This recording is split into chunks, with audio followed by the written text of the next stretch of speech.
tell me, how did you get so cold enough to chill my bones?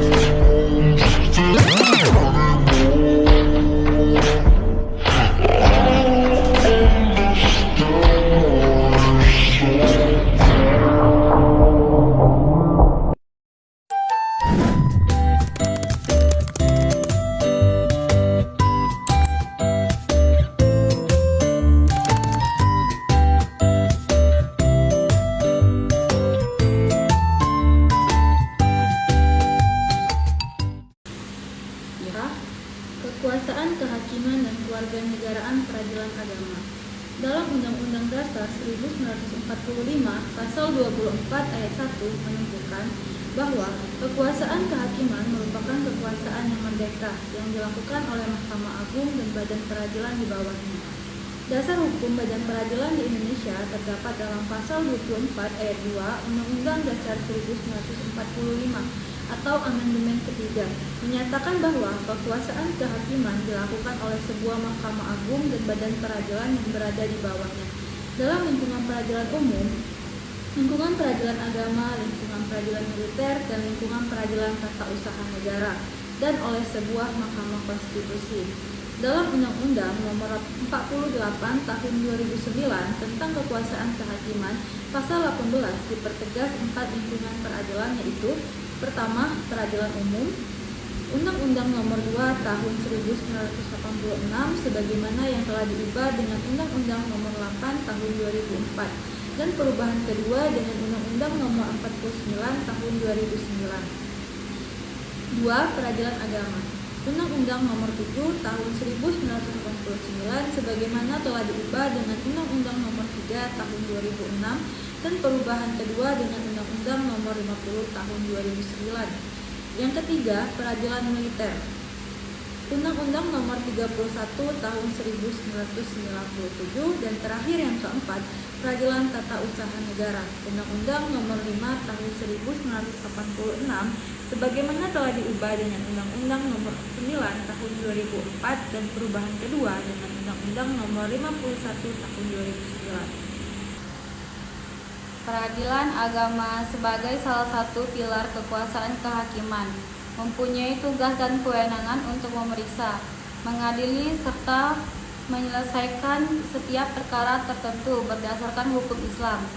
Kewenangan peradilan agama terkait yurisdiksi peradilan agama sebagaimana yang ditegaskan dalam bab 3 tentang kekuasaan kehakiman sebagaimana yang dirinci dalam pasal 49 Undang-Undang Nomor 7 Tahun 1989, yaitu menyelesaikan perkara-perkara antara orang-orang yang beragama Islam di bidang perkawinan, pewarisan, wasiat, dan hibah yang dilakukan berdasarkan hukum Islam serta wakaf dan syahadat berdasarkan pasal 49 Undang-Undang Nomor 3 Tahun 2006, perubahan atas pasal 49 Undang-Undang Nomor 7 Tahun 1989 tentang peradilan agama, bahwa kewenangan pengadilan agama diperluas menjadi peradilan agama bertugas dan berwenang memeriksa,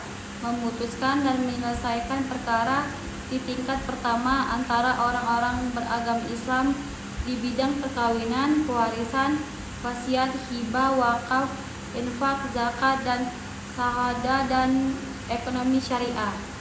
Adapun yang dimaksud dalam perkara bidang perkawinan dan ekonomi syariah adalah sebagai berikut. 1.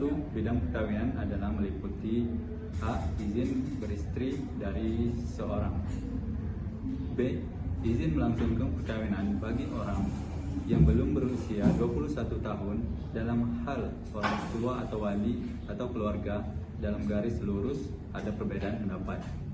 C. Dispensasi perkawinan. D. Pencegahan perkawinan. E. Penolakan perkawinan oleh pegawai pencatat nikah. F. Pembatalan perkawinan. G. Gugatan kelalaian atas kewajiban suami dan istri. H. Penceraian karena talak. I. Gugatan perceraian. J. Penyelesaian harta bersama. K. Penguasaan anak-anak. L.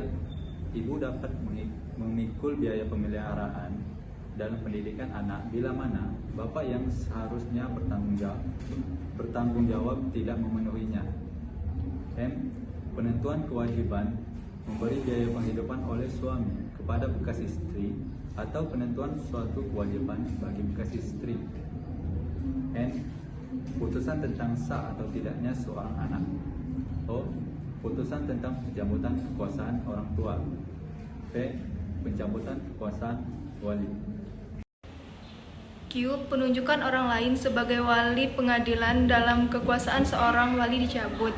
R. Penunjukan seorang wali dalam hal seorang anak yang belum cukup umur 18 tahun yang ditinggalkan kedua orang tuanya. S. Pembebanan kewajiban ganti rugi atas harta benda anak yang dibawa kekuasaannya. T. Penetapan asal-usul seorang anak dan penetapan pengangkatan anak berdasarkan hukum Islam. U. Putusan tentang hal penolakan pemberian keterangan untuk melakukan perkawinan campuran. V. Pernyataan tentang sah perkawinan yang terjadi sebelum Undang-Undang Nomor 1 Tahun 1974 tentang perkawinan dan dijalankan menurut peraturan yang lain. Dalam kombinasi hukum Islam juga ada pasal-pasal memberikan kewenangan di peradilan agama untuk memeriksa perkara perkawinan, yaitu 1. Penetapan wali adal dalam pasal 23 ayat 2 KHI dan Permenak nomor 3 tahun 2005. 2. Perselisihan penggantian mahar yang hilang sebelum diserahkan pasal 36 KHI. 3. Adanya perkawinan dalam rangka penyelesaian perceraian. 2. Kewarisan, wasiat, hibah, wakaf, zakat, infak, dan sedekah. 3. Ekonomi syariah. Yang dimaksud dengan ekonomi syariah adalah perbuatan atau kegiatan usaha yang dilaksanakan menurut prinsip syariah, antara lain meliputi bank syariah, lembaga keuangan mikro syariah, asuransi syariah, reksadana syariah, obligasi syariah, dan surat berharga berjangka menengah syariah, sekuritas syariah, pembiayaan syariah, pegadaian syariah, dana pensiun, lembaga keuangan syariah, dan bisnis syariah. Penyelesaian sengketa tidak hanya dibatasi di bidang perbankan syariah, melainkan juga di bidang ekonomi syariah lainnya. Sebagaimana tersebut di atas, yang dimaksud dengan antara orang-orang yang beragama Islam adalah termasuk orang atau badan hukum yang dengan sendirinya menundukkan diri dengan sukarela kepada hukum Islam mengenai hal-hal yang menjadi kewenangan peradilan agama sesuai dengan ketentuan pasal 49 Undang-Undang Nomor 3 Tahun 2006.